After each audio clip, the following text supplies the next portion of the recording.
Welcome back, guys.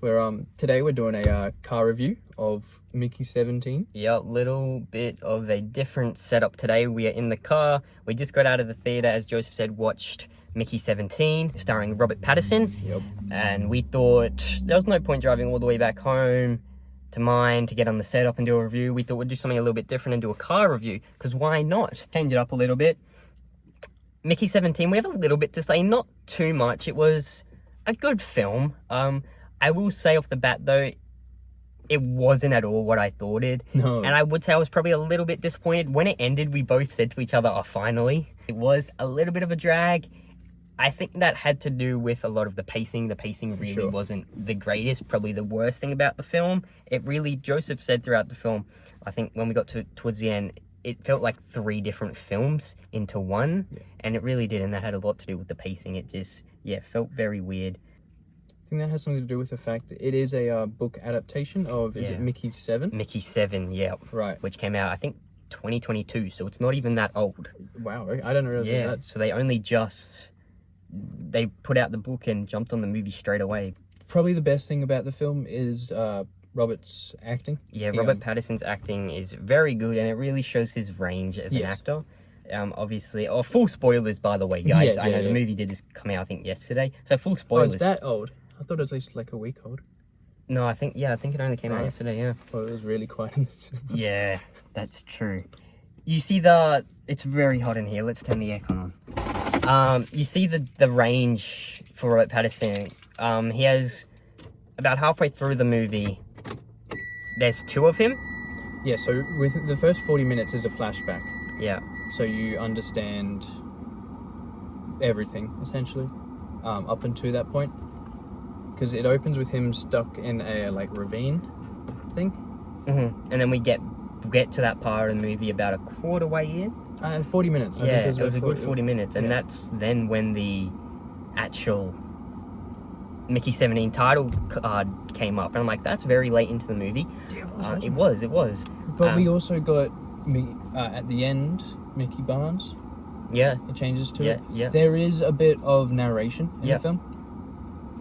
I wouldn't say fourth wall breaking necessarily, but there's narration. It works.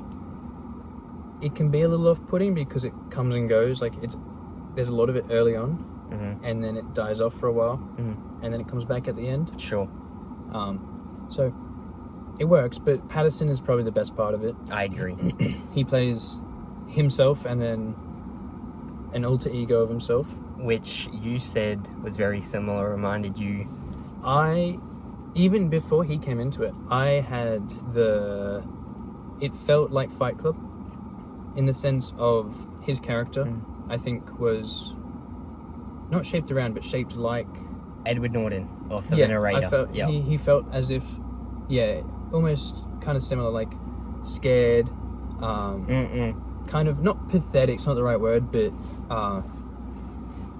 demoralized, I would say. And then you have the Tyler Durden, which is the 18. Mickey 18. Who's just, doing drugs, not afraid of anything. He's calling 17 a pussy. Yeah. It just felt very, Fight Club to me in some parts of it. Once you said that to me, I realized, I didn't think of it at first, but once you said, I could definitely see the similarities in it. Yeah. It really showed the range Pattinson has as an actor. Yeah. The other actors, it was a pretty good cast, pretty good ensemble. The girl, Robert Pattinson's or Mickey 17's love interest, was that her name? Yeah, Nusha. Yeah. I'm not sure on the actress. But she was very good. She was actually a very highlight for me throughout the film. Probably the second. Strong female character as well, which we love. So much more competent than Mickey. Yeah. So much better at everything. Yeah. No, she was a highlight. I will say though, easily the worst character was Mark Ruffalo's. Yeah. The leader of the whole operation. He was really stingy and just annoying, that kind of character you have in a film. I just don't think we saw enough of him beforehand. And I think he's very dialed down from what he would have been in the novel. Yeah. Because you can tell he's this gruesome character who doesn't give a shit. Superior. Thinks he's superior. Yeah. Racist and whatever else. You could definitely see that's the type of character he was, but you could feel that it was definitely dialed down in just a little bit. Sure, yeah. Yeah. Just none of it felt justified. It all felt a little too much, though. So a lot of it. So it's based in a utopia in the future where which is cool. I like that. They figure out cloning, but they ban it on Earth. So then they've taken it out of space, and they go to a new planet. It's taken 4 years to get to. They finally get there, and so they're allowed to use expendables, which are the clones. Well, yeah. So they just, whenever they die, they just get essentially respawned, Mickey's rebuilt. Character, yeah. Which is Mickey's character, and he's the 17th version of him. And the reason he gets into it is he needs to get away from him and his mate. Where we see at the start of the movie, has to get away from basically death. I forget about that. So yeah, I did too actually. Until the end of the film. Until the end, they bring it back up, which I guess brings that full circle. Yeah. Because that would have been a big plot hole if they just left it out. So that's the reason, and he just wanted to get a role in it, and it was very hard to get a role because the amount of people that just wanted to get away from Earth, everyone was running away from something. So he applied for one that he didn't actually read through. He says he read through, but he didn't, and that was, they basically clone him. Every time he dies, they print a new copy of him. Yeah, essentially. Really cool concept. I like the futuristic kind of vibe. Now they find like insects, aliens. What they call creepers. Mark Ruffalo's character names them. Absolute doofus.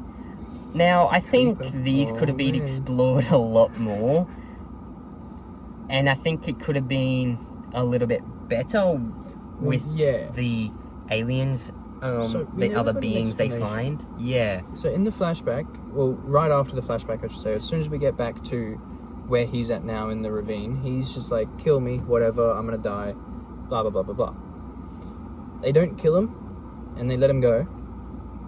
And yeah, so then he goes back, he gets saved, whatever, goes back to the ship. And then at the end of the movie, they've got one of the babies of the creepers. So that you have all the creepers around in the snow, like surrounding them, wanting the baby back. They learn how to communicate. Did they ever explain why the creepers didn't hurt him? I don't think they explained it, but I think it can be assumed that I think one of the scientists did, or it might have been actually the girl, Mickey, what's her name? Nusha. I think she went off at Mark Ruffalo's character saying, we are the aliens, we're invading them, they're peaceful. You know, they're just a normal species, obviously different to humans, obviously. They're from a whole different planet. But didn't they attack at the start of the film as well? They attack the rest of them? And that's what gets Jennifer killed? They all just freaked out, and I think it freaked them out. I think... For sure. It just felt really... I don't know. It felt as if things had to have happened for them to... Yeah, sure, that makes sense. Like the... I would get it if it's that, but they didn't really dive much into attention that. to it. Like, they just saved him, and then he walked away, and I was like, okay, whatever, they'll bring it back at the end. They never really gave an in-depth answer. Like, maybe if it was something about how he was a clone and how he wasn't real, so that they didn't want to treat him as if he was. I don't know. But because apparently they were very intelligent, they did say that, so maybe they could sense that he wasn't actually a real human flesh. So they didn't want, they didn't associate him with it. Maybe. But they went from. I would get it if it. Yeah, I don't know. The small one gets attacked at the start and scares the shit out of all of them. Yeah, and then they turn around and then they just decide to save him. So I don't get it. Sure. Yeah, no, I don't really. If the big boss thing, which was like the big just said that, like, you guys screwed up, made a mistake shooting, like, trying to hurt us. We, like, and then if Mickey was just like, he scared us, and then if they had that conversation, I'd be like, okay, cool. Sure. But the creepers were really weird too. And how do they just come up with a... That's what I mean. I thought they weren't the translation. I get it's in the future. It's only like, it was what, 2040s? Was it? I wasn't sure. It might have been only like 20 years into the future, but it was very futuristic. So look, them creating a again, it doesn't make sense. They would need to study them for a long time, or at least longer than what they did, to get a translator to convert their language into our language into their language. It's a foreign planet. That is true. That I think that is still unrealistic for into the future. You can't do that in a day. They would need to really study these animals, I think. The director was the director of Parasite, which I think won the Oscar in 2019. He's praised as a great director. He's done a lot of Korean films, but Parasite was, I think, his first or second English film, and this is his third or fourth. I haven't seen Parasite. I need to check it out because apparently it is very good. Which I think was the 2018 or 2019 best film. Yeah, something like that. It was on Netflix for a while. That was like #1. So, I think the production of it, with the directing, the camera work, the visuals, the acting especially, was very good. The pacing and the editing was probably the biggest letdown in that area, which kind of really dragged the film. It did. And as I said earlier, Joseph said that it kind of did feel like 3 movies at one point, just jumping around the story. You had the flashback, and then you had introducing 18, which never really felt like a compelling character. I wanted a little bit more of 18. Okay. He was just I think they would go more into him in the books, because there's actually 2 books. Yeah, book adaptations are a little hard to... They're hard. You lose a lot of character development. You lose a lot. So... I wouldn't... I thought Mickey 17 was really fleshed out, but yeah, 18 was just a prick the entire film. Yeah, and Mickey 17... Yeah, that's true. And also, they really jumped into Mickey Barnes joining this thing really quickly. We just saw that he had to leave Earth. Like, he needed to get away, and this was the only way to do it. Because he killed his because he thought he killed his mum, even though Mickey 18 said, you know you didn't kill it, it was a defect in the car. It was 2 hours and 20 minutes, so it was already pretty long. And stretching it out any longer, you would have to play around with the pacing and the editing to make it flow better. So honestly, them adding any more would have dragged it even more and could have made the film worse for us, because the pacing and editing would mean the same. But if they changed the pacing and editing, it could have been a little bit... it wasn't terrible. It wasn't great, but it was good. I did enjoy parts of it, but it did drag out. The human didn't hit. There were parts that were funny, but yeah, Mark Ruffalo's was terrible. Not him himself, but his character. The character was just a bit over the top. I would give it about I think a 3. I don't really do halves anymore. I just go 1, 2, 3, 4, or 5. 4's too high. Yeah, 4's a little too high. 4's too high, 2's too low, 3's in the middle. Like, I would put it above a 3, but I would too, like a 3.5, but I don't really do halves anymore, so I'd go a 3. 4 is too high. So if it's a 3.5, I'm going to lower it down to a 3, then go up to a 4. Yeah.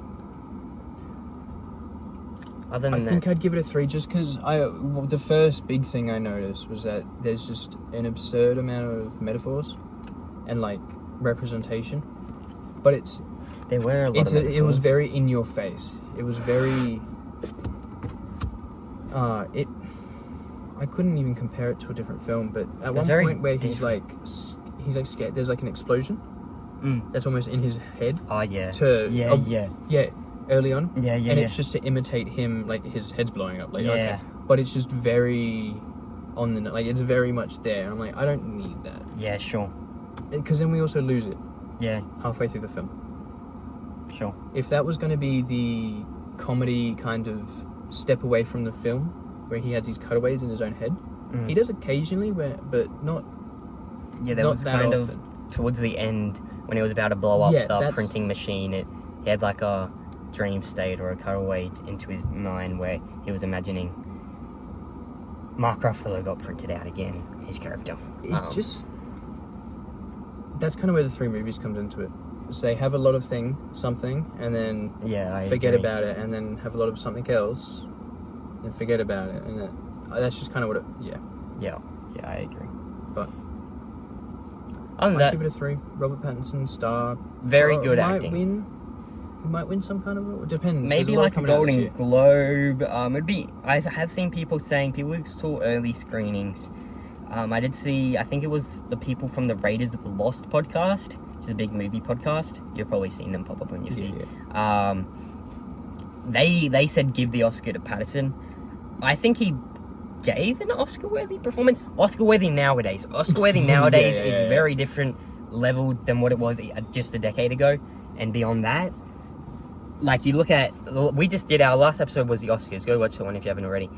The Oscars really have dropped, and I don't respect the Oscars as much as I used to anymore, and it really doesn't. Have you seen those clips between Emilia Perez and Wicked? Yeah, you sent me one.